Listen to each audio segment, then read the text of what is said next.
Um incêndio poderoso após uma explosão na Naty está a alastrar em Krasnoyarsk. Um ataque em grande escala de drones em Saratov.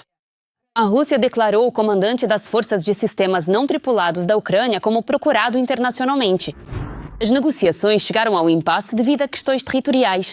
Zelensky chegou a Londres para uma cimeira urgente com os líderes do trio europeu. O inimigo avança na frente. O comandante-chefe Syrskyi declara o reforço da mobilização. Os ocupantes atacam deliberadamente as equipas de reparação dos trabalhadores da energia em Kherson. A Rússia foi tomada por protestos. As pessoas saíram às ruas contra o aumento dos impostos. E ao antigo vice de Sergei Shoigu, o proeminente Timur Ivanov, foram apreendidos bens e propriedades de luxo no valor impressionante de mais de 15 milhões de dólares americanos, uma quantia considerável que chamou a atenção das autoridades. Pelos confins do YouTube, um incêndio de grandes proporções na Rússia. Perto da central termoelétrica em Krasnoyarsk, na Rússia, o incêndio alastra-se após explosões. Isto foi reportado pelos meios de comunicação russos. Segundo testemunhas, ocorreram 2 explosões junto à central termoelétrica número 1. O Ministério das Situações de Emergência russo informou que estão a arder reservatórios de gasolina e pellets de combustível. O fogo espalhou-se por 850 metros quadrados. As páginas locais nas redes sociais estão a partilhar ativamente fotos do local do incidente, onde se podem ver densas nuvens de fumo e chamas intensas.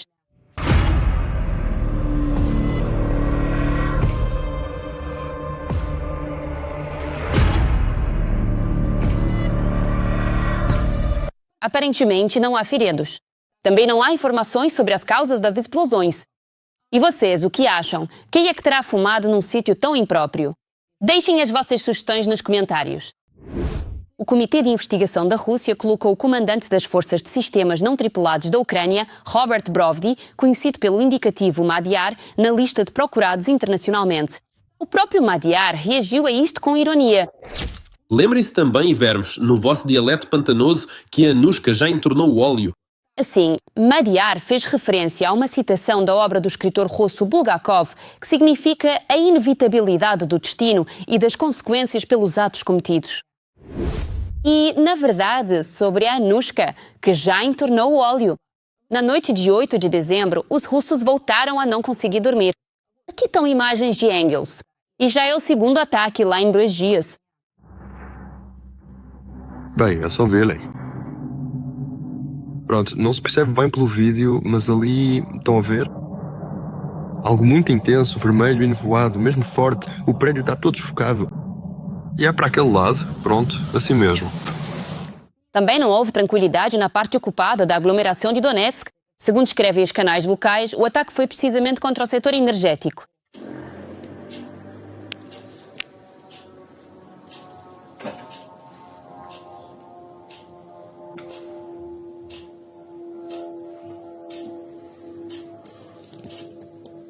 E como consequência, nas zonas ocupadas de Mariupol e Volnovakha, houve cortes parciais de eletricidade. Também estiveram sob ataque de drones ucranianos Volgogrado, Tula, a região de Rostov e registrou-se atividade da defesa aérea russa em Moscovo e na região de Leningrado. O Estado-Maior, por sua vez, confirmou que vários alvos foram atingidos nos territórios temporariamente ocupados. Com o objetivo de perturbar o sistema logístico do inimigo no território temporariamente ocupado da região de Lugansk, foi atingido um depósito de munições na zona de Chmirevka. Na zona temporariamente ocupada de Donetsk, foi destruído um armazém de drones dos ocupantes russos. Além disso, com o objetivo de enfraquecer as capacidades do inimigo para armazenar e transportar combustíveis e lubrificantes, foi atingido um depósito de combustíveis e lubrificantes da unidade inimiga na zona de Semekino, na região de Lugansk. Também com o objetivo de reduzir as capacidades do ocupante em defesa antiaérea, foi destruído um grupo móvel de fogo Pantsir S-1 na região de Donetsk. Bem, o que posso dizer? Eu, sem dúvida, gosto de ver isto tudo arder. Como se costuma dizer, arde, arde bem, para que não repague. Ao ver os comentários dos episódios anteriores, vejo que muitos de vocês nos assistem do Cazaquistão, Moldávia, Europa e até do ZEUA. Nós, ucranianos, estamos muito gratos pelo vosso apoio e orgulhosos por termos espectadores sensatos. Escrevam nos comentários deste episódio de que país nos estão a ver e se aí apoiam a nossa luta contra o Império. Do mal, leio sempre com prazer os vossos comentários.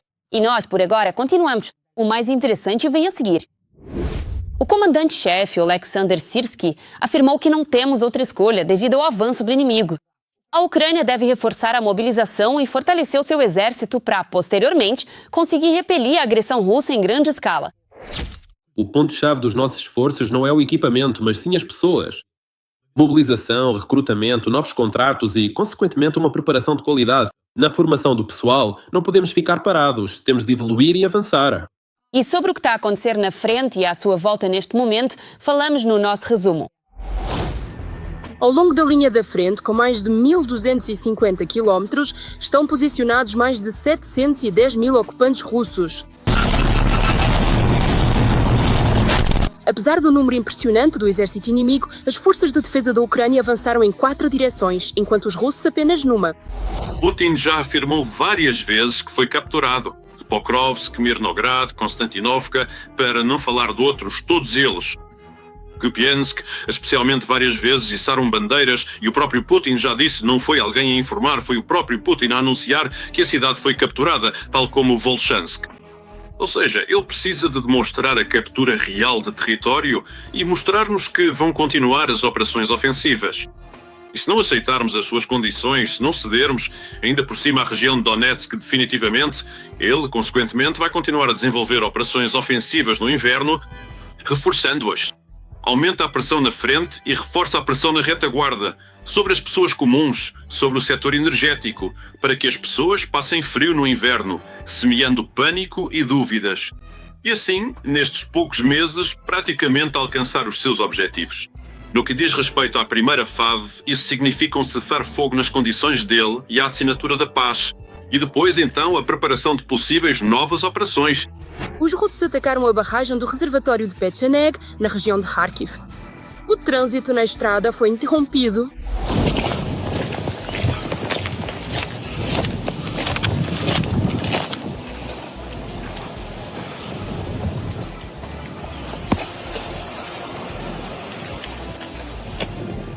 O Instituto Americano para o Estudo da Guerra não confirma a declaração dos russos sobre os seus sucessos. Na parte sul de Volchansk e no distrito de Kupiansk. Estamos em contacto a partir da direção de Volchansk. Aqui está ela. A minha Nila. Um correspondente militar russo afirmou que as suas tropas avançaram na parte sul de Volchansk e outro disse que os russos capturaram a aldeia de Liman e controlam 80% de Volchansk. Os ocupantes utilizam a tática de pintar de cor as zonas que alegadamente conquistaram. Em muitos casos, nestes territórios ainda decorrem combates, sendo prematuro falar em conquista. Isto é um center do projeto Capricho Cremoso. Foi registado que os acontecimentos ocorrem a 500 metros para o interior do território, que eles próprios já tinham pintado como estando sob controle da Federação Russa. Na verdade, é precisamente em relação às zonas pintadas deste projeto que existem mais dúvidas. Para eles, literalmente, a derrota de um soldado russo solitário por um drone FPV já é motivo para pintar de cor até alguns quilómetros em direção ao local onde isso aconteceu. Mas, ao mesmo tempo, é importante lembrar que, nas circunstâncias atuais, o controle é um conceito bastante relativo, especialmente nas cidades. Porque se em campo aberto a infiltração ainda é, de certa forma, dificultada, nos bairros urbanos, onde é fácil esconder-se dos drones, é literalmente um autêntico corredor de passagem. Ou seja, por agora só podemos afirmar que, na zona que antes era assinalada como russa, decorrem combates, o que já não é mau de todo. Os militares russos continuaram as operações de combate na região de Zaporígia. Em particular, os ocupantes atacaram perto de Guляй-Поле e Orehovo. No entanto, não há mudanças confirmadas na linha de frente. É improvável que a atividade em Guляй-Поле seja menor hoje em dia. Nossa unidade de assalto também está atuando aqui.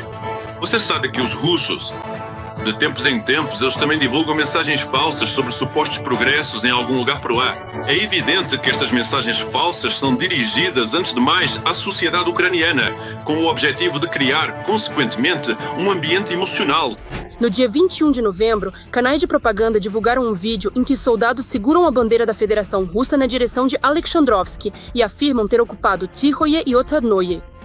Os militares ucranianos libertaram a aldeia de Tikhoye, na região de Dnipropetrovsk, distrito de Sinelnikov, dos ocupantes. Existem vídeos que comprovam isso.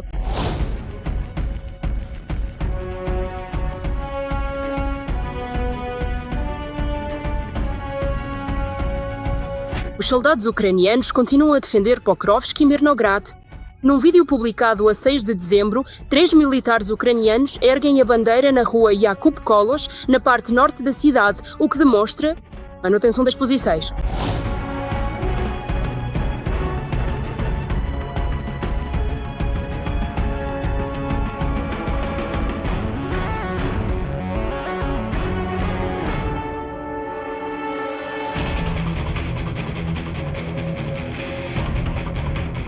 O comandante-chefe das Forças Armadas da Ucrânia classificou esta fase da defesa como extremamente difícil.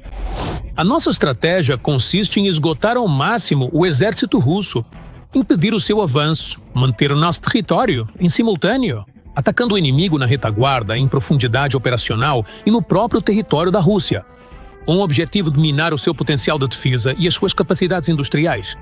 O general Alexander Sirski afirmou também numa entrevista que as forças ucranianas mantêm posições a norte de Pokrovsk. O exército ucraniano está a realizar uma operação de defesa estratégica destinada a travar o avanço do inimigo, impedir o seu avanço em profundidade, infligir o máximo de baixas e realizar ações de contra-ataque nos setores onde identificamos vulnerabilidades do inimigo. Ao mesmo tempo, os russos conseguiram complicar significativamente a logística ucraniana na direção de Pokrovsk. O objetivo dos ocupantes é cortar completamente as rotas ucranianas de abastecimento e evacuação. Mas até agora não conseguiram cercar as guarnições ucranianas em ambas as cidades. Isto é confirmado também pelo Instituto Americano para o Estudo da Guerra. As forças ucranianas mantêm uma logística limitada na direção de Pokrovsk-Mirnograd. Mas é bastante provável que as tropas russas consigam interromper as rotas ucranianas de evacuação e as linhas de comunicação terrestres com o uso de artilharia e drones. As forças de defesa tentam organizar rotas logísticas adicionais para abastecer as unidades. Durante a semana, a principal direção foi o norte da região de Donetsk. Foi precisamente para lá que os russos transferiram efetivos. Essas transferências eram feitas em colunas, acompanhadas pela polícia militar. A direção dominante desta semana foi o norte da região de Donetsk. A partir da direção de Berdiansk, passando pela cidade de Mariupol em direção a Volnovakha, foram registados diariamente entre 10 a 20 caminhões, principalmente transportando efetivos e sem marcas estáticas. Isto indica a presença de novas unidades após o treino e coincide com o calendário de exercícios. Apesar disso, apesar das pesadas perdas, o ritmo do avanço da Federação Russa está a aumentar. Paralelamente, a Rússia continua a intensificar os ataques contra as cidades ucranianas. Não deixe de maravilhar com a coragem e o heroísmo dos soldados ucranianos. Eles mantêm a linha da frente e enfrentam uma enorme horda que os supera largamente em número. Por isso, apelo a que apoiem as Forças Armadas da Ucrânia. E se não tiverem possibilidade de o fazer financeiramente, escrevam-lhes palavras de apoio nos comentários. Sei que eles estão a ver-nos. Este vídeo devia estar em Naia. Sabemos que a Rússia viola todas as leis, incluindo as leis de guerra. E aqui está mais uma prova disso. Inspector Sony. No dia anterior, os russos atacaram várias vezes de forma deliberada as equipas de técnicos de energia que tentavam reparar a central termoelétrica.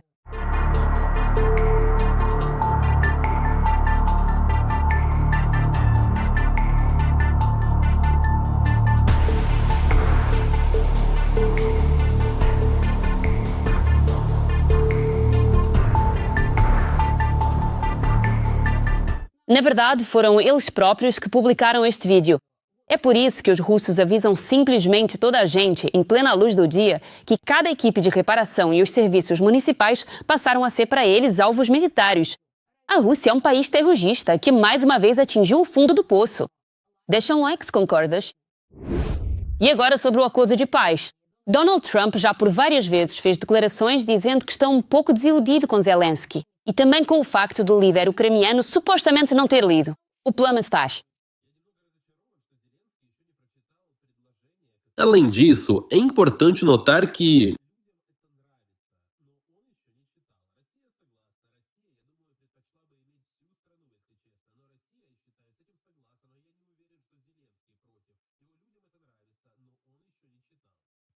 Também o presidente ucraniano Zelensky fez uma declaração.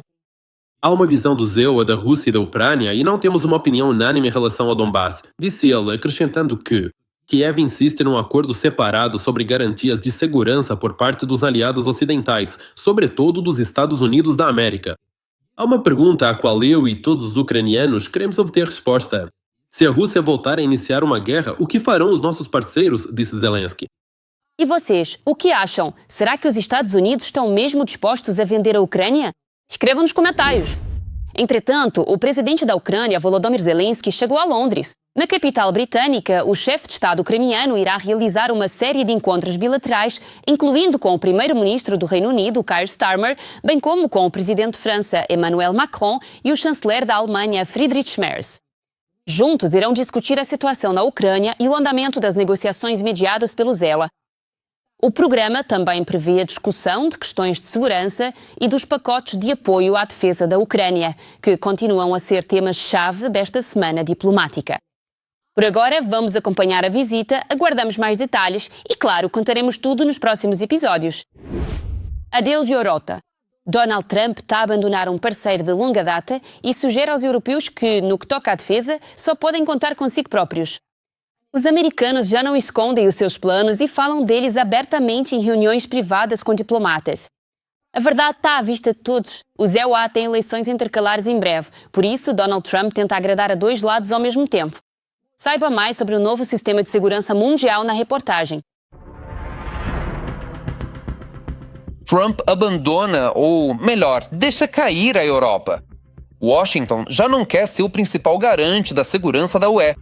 Segundo relatos da mídia ocidental, o governo Trump informou seus aliados europeus em reuniões fechadas que, após 2027, os Estados Unidos deixarão de ser a principal força da OTAN.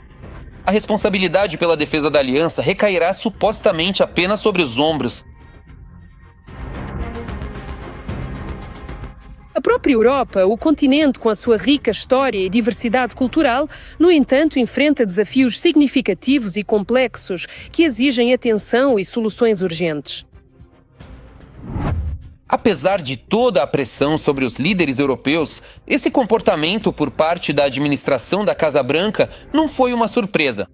O Pentágono já alertou que planeja reduzir seu papel na defesa da OTAN. Agora soava como um ultimato severo. Mas, na verdade, ela afasta-se da NATO e depois restringe o foco, concentrando-se em mudar as forças centristas tradicionais na Europa. E declara que os Estados Unidos vão influenciar de forma mais ativa esse tipo de mudanças. Já a administração Trump não planeia reduzir o número de tropas americanas na Europa. Os EUA são e continuam a ser o nosso aliado mais importante na aliança. No entanto, o bloco da NATO está focado em resolver questões políticas e de segurança. Na verdade, o ultimato apresentado aos países membros da aliança só lhes beneficia. Na prática, o Pentágono vai apenas reduzir o número de oficiais americanos de alto escalão na estrutura de comando da NATO. Alguns desses cargos passarão para os europeus. E ainda, Donald Trump quer que a UE comece a comprar armas aos EUA. Entre os vencedores, em termos de tempo, recursos e atenção, estão o hemisfério ocidental e, talvez, a região do Pacífico. Desculpem, mas entre os perdedores está a Europa. Ela fica em desvantagem. Esta administração basicamente diz boa sorte a todos vocês. Mas não vale a pena preocupar-se. Ao contrário da Europa, para a Ucrânia, Trump terá sempre tudo o que for preciso: armamento e apoio. Apesar da mudança estratégica, os funcionários americanos juram de pés juntos. O fornecimento de armas a Kiev não será interrompido, e até se espera um aumento significativo dessas entregas até o Natal. Lista das necessidades prioritárias para a Ucrânia. O lado ucraniano apresenta um pedido do que é mais urgente neste momento. E a compra é feita. Parece que Trump deixou definitivamente de acreditar na ideia de fazer Putin mudar de ideias. Por isso, na véspera de 2026, o presidente americano decidiu avançar para o plano B, o famoso paz através da força.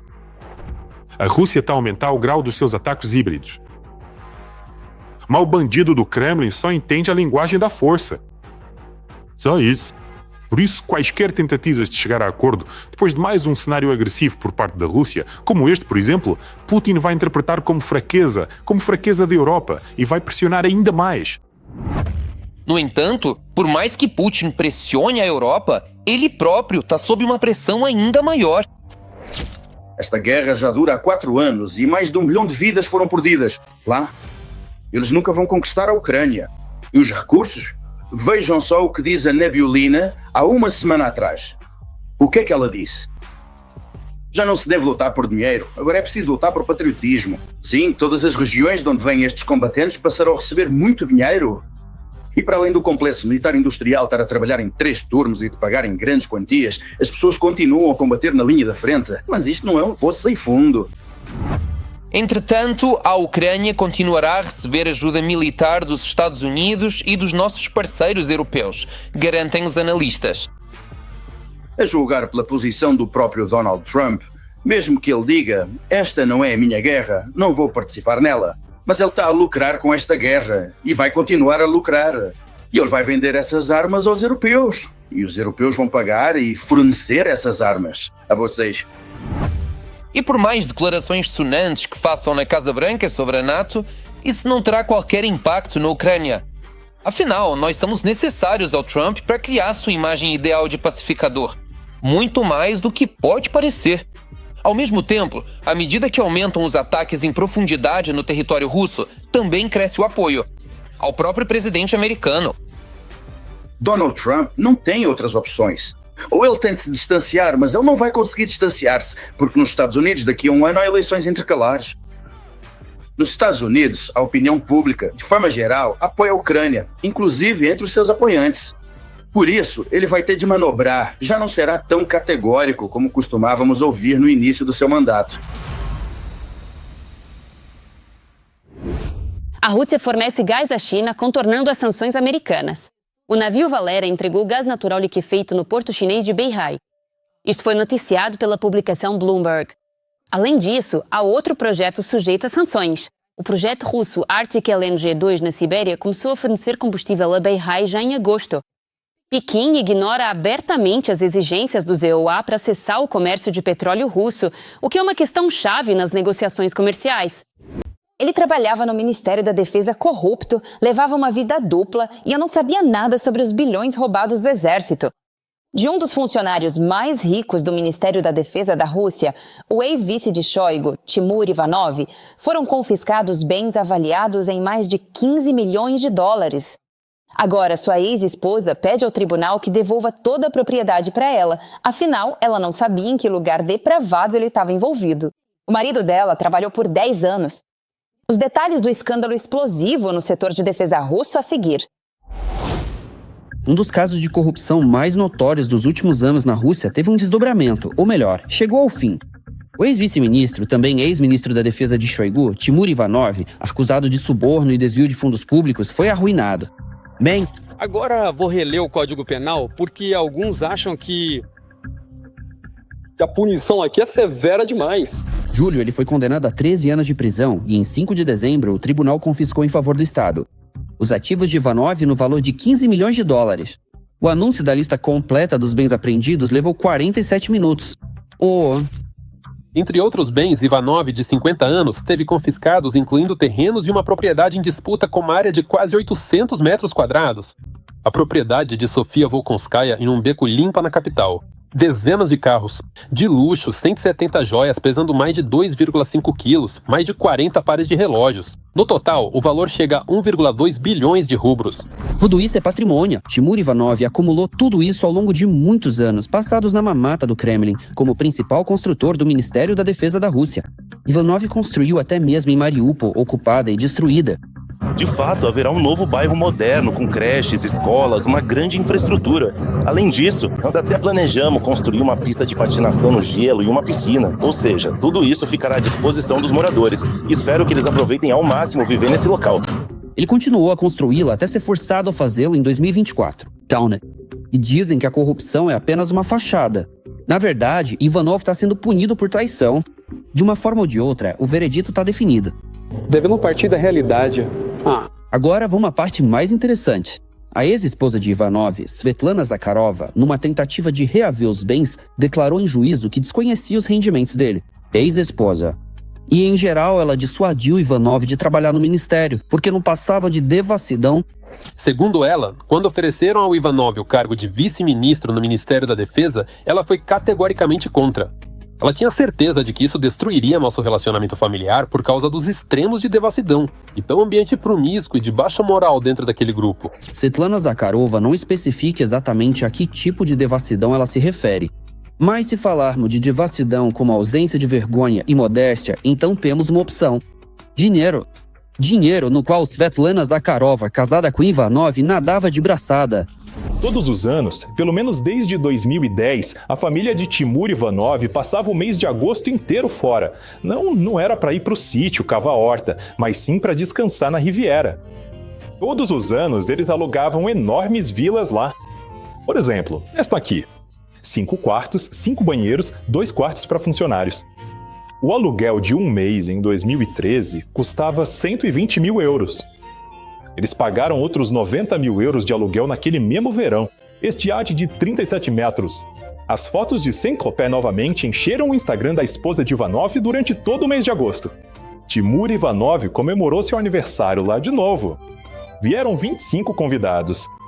Dessa vez, alugaram a Vila Mangueira. Com ele ponto próprio, quadra de tênis e piscina. Uma noite lá custa a partir de 5.500 euros. E em 2017, eles ficaram na mesma vila. Ou seja, novamente gastaram 170 mil euros pelo aluguel de um mês. E naquele mesmo verão alugaram um iate como este. Só nesses 6 anos de férias regulares na Riviera Francesa, a família Ivanov gastou quase 1,5 milhão de euros. 1.300.000 no total meio ano. Ao mesmo tempo, a renda anual oficial dos Ivanovs é de cerca de 25 milhões de rublos, ou 330 mil dólares. Sim, tá certo? Quase todo o orçamento anual da família era gasto em um mês em San Rafael. Estamos prontos para cumprir qualquer tarefa. Por isso, o Complexo de Construção Militar, o Ministério da Defesa, está sempre pronto para qualquer missão. E todo esse luxo foi pago com dinheiro do qual Svetlana Zakharova supostamente não sabia. Ela não sabia e comprou antiguidades, joias, roupas de grife, imóveis e mobiliou uma mansão no centro de Moscou. Agora vamos analisar as despesas de um ano. 2020, por exemplo. Svetlana gastou mais de 9 milhões de rublos em diversas antiguidades, vasos, esculturas, lustres e móveis. Em tecidos, 1.700.000. Acessórios para banheiro, 1 milhão. Reforma de algum iate, 3 milhões. Ela gastou mais de 700 mil pelo custo anual de manutenção de um cavalo. Nesse mesmo ano, ela compra do ex-marido metade de um apartamento e um condomínio de luxo na Poverskaya, por 1.200.000 dólares, 90 milhões de rublos. E claro, compras intermináveis de roupas. E isso é apenas o que restou no e-mail. A escala real era muito maior e... Todo mundo sabe que bem aqui, na rua Zachachevsky, eles alugam um apartamento de 300 metros quadrados. E aqui, no vilarejo de Uspenskoye, na rodovia Rubliovka, eles construíram uma casa de campo de 1.600 metros quadrados para si. Uma casa dessas custa cerca de 600 milhões de rublos, mas isso tudo são apenas migalhas, comparado ao que eles realmente possuem. Em 2012, Timur Ivanov resolveu construir para sua dama, Svetlana, um ninho da nobreza. Bem no centro de Moscou, no endereço Tiste Pereulok Casa 4, fica uma verdadeira mansão nobre. Uma mansão em estilo clássico. Uma grande casa principal, 3 andares, quase 1.000 metros quadrados. Ela foi construída em 1821. Era chamada de Mansão Urbana Volkonskaya von Meck. Em 2012, Timur Ivanov compra esse prédio por 600 milhões de rublos. Mas da antiga esposa de Ivanov já não vai alcançar o luxo de antes. De tudo que Zakharova pediu para devolver, o tribunal deixou para ela apenas um Rolls Royce de 2004. Ela pediu para excluir do processo da Procuradoria-Geral 13 joias que pertencem legalmente a ela e a sua filha menor de idade, além de 2 pares de relógios de pulso e 3 automóveis. Estamos falando de um anel comprado no leilão da Christie's, da marca Graf, além de peças da Cartier e Van Cleef, que, segundo ela, foram adquiridas no primeiro casamento. Dos 2,5 quilos de joias apreendidas, ela não recebeu nada de volta. A nova paixão de Ivanov, ex-colega do ministério e apresentadora Maria Kitaya. Havia um anel com o qual o primeiro marido fez o pedido e pulseirinhas das crianças. Kitayeva também pediu para não confiscarem a casa na vila de Razdori, onde ela e seus 4 filhos moravam com Ivanov, até a prisão dele. Segundo ela, é o único lugar onde as crianças moram, sendo que o mais novo ainda não tem nem 2 anos. Mas vamos voltar ao tema da devassidão no Ministério da Defesa. Não se pode falar apenas de riquezas incalculáveis, mas também no contexto da existência de amantes. E elas, como mostrou a prática, existem para todos os altos funcionários do Ministério da Defesa da Rússia. Na verdade, quanto mais, melhor. O já mencionado Sergei Shoigu passa seu tempo na companhia de uma certa Helena Shebunova. Ela, como se espera de uma companheira de um funcionário desse nível, não é uma mulher comum e tem um status de bilionária que, graças à influência de Shoigu, ganhava dinheiro com contratos com o Ministério de Situações de Emergência e o Ministério da Defesa. Ganhar dinheiro com a defesa. O chefe do Estado-Maior da Rússia, Valery Gerasimov, também acostumou sua amante a isso. Um mês atrás, a mídia russa noticiou que ele arranjou um emprego para sua amante, Helena Serifanova, no Ministério da Defesa. A companheira de Gerasimov trabalhou lá por 5 anos e depois se demitiu. Pelo trabalho produtivo, Serifanova recebeu nem mais nem menos. O cargo de referenda do serviço público de primeira classe e 2 apartamentos em Moscou.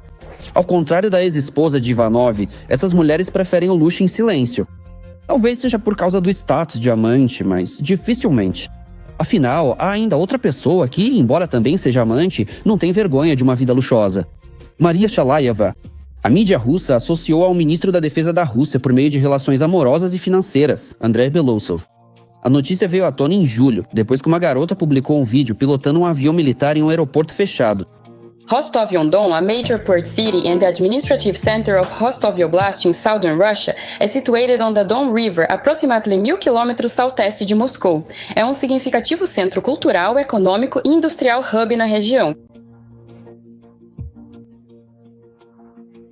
Após o escândalo, Shalayeva apagou a publicação dos seus apoiadores no Kremlin, mas a mídia pró-Kremlin noticiou o assunto. Eles querem incriminar Belousov. Supostamente até encontraram o verdadeiro pretendente de Shalayeva, um militar da Força Aérea Russa. O escândalo perdeu força, mas as perguntas permaneceram. Parece simples. Idiota. Então, a que tipo de dissolução no Ministério da Defesa se refere o ex-funcionário corrupto Ivanov? Protestos estão se espalhando por toda a Rússia. Em Irkutsk, russos realizaram um protesto contra o aumento de impostos. Atenção! Sob o lema "Pela vitória", por Putin, que ele próprio assinou este decreto. Vladimir Vladimirovich, usando a Constituição e as leis da Rússia, aproveitando o direito de veto e outros mecanismos dentro das iniciativas legislativas, devolva a lei para uma nova análise. Mantenha para nós a possibilidade de viver e trabalhar. Os manifestantes declararam que apoiam a luta contra o fascismo, forjam a vitória, ajudam o exército e compram drones. Mas o aumento dos impostos vai obrigá-los a fechar seus negócios. Por isso, os empresários pediram ao Tsar Pai para vetar a lei já assinada e enviá-la para uma nova análise. Ao comentário de que isso nunca aconteceu na história da Rússia, o organizador respondeu que tudo acontece pela primeira vez. Vladimir Vladimirovich, use o seu direito. Veto? Veto. E aí, o que vocês acham desse cringe à moda russa? Escrevam aí, não se segurem nos comentários. O ano de 2026 pode se tornar para a Rússia o ano da onda do terror islâmico, se medidas urgentes não forem tomadas. Esse alerta veio de dentro da própria FSB. No Bashkortostão, desmantelaram uma célula de radicais. O principal objetivo deles é a criação do califado mundial. O relatório de que o terrorismo islâmico está ressurgindo no coração da Rússia já está na mesa do chefe da FSB, Alexander Bortnikov. Moscou e as grandes cidades estão em uma zona de risco especial. Será que o Império do Mal está esperando por isso? Um novo Crocus? Ou algo ainda mais assustador? Nossos jornalistas investigaram. Essas imagens estão sendo transmitidas ativamente agora na televisão russa. Nelas, agentes da FSB prendem, na Basquíria, uma célula de terroristas internacionais que propagavam a ideia de criar um califado mundial. 8 detidos pregavam entre os muçulmanos a ideologia de uma organização proibida na Rússia. Durante reuniões clandestinas, recrutavam outras pessoas para suas fileiras. Mas esse tipo de material, ultimamente, tem se tornado cada vez mais raro na TV russa. E as principais teses nele são as seguintes. O FSB informou sobre o aumento da ameaça de atentados dentro do país. Periodicamente, na Rússia, é criado um alvo para raiva. Na maioria das vezes é sempre alguma força externa.